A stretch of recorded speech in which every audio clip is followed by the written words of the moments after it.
Mereka tidak pernah viral, tidak punya kisah dramatis, tidak pernah hampir bercerai.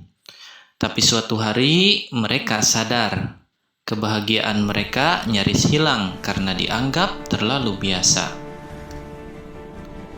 Rumah itu kecil, catnya mulai pudar, perabotnya tidak serasi.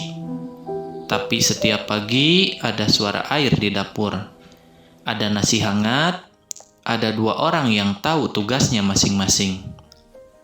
Mereka jarang mengucapkan, "Aku cinta kamu," bukan karena dingin, tapi karena lupa bahwa kata itu juga perlu diucapkan.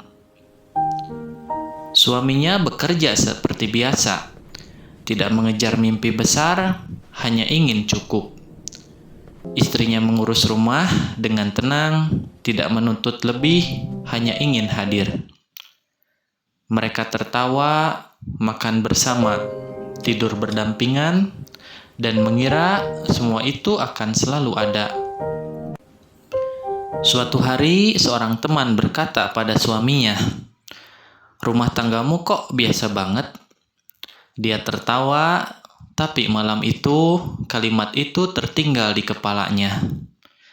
Dia pulang, melihat istrinya melipat pakaian, mendengar suara sendok di dapur, dan tiba-tiba muncul satu pertanyaan yang belum pernah dia pikirkan.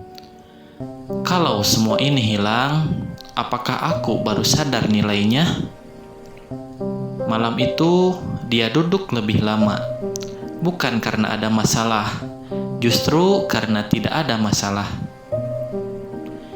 Dia memandangi rumahnya, dan untuk pertama kalinya, dia takut kehilangan sesuatu yang selama ini dia anggap aman. Keesokan paginya, dia berkata sederhana, "Terima kasih karena membuat hidup ini terasa cukup." Istrinya terdiam, lalu tersenyum. Bukan karena terharu berlebihan, tapi karena merasa akhirnya dilihat. Mereka teringat satu makna yang sering dilupakan, bahwa nikmat terbesar sering tersembunyi dalam kebiasaan. Rasulullah mengajarkan untuk mensyukuri yang ada sebelum ia diambil. Karena banyak orang kehilangan rumah tangganya bukan karena masalah besar, melainkan karena lupa bersyukur saat semuanya baik-baik saja. Rumah mereka tidak berubah, hidup mereka tetap sederhana. Tapi sejak hari itu, mereka berhenti menunggu kehilangan untuk belajar menghargai.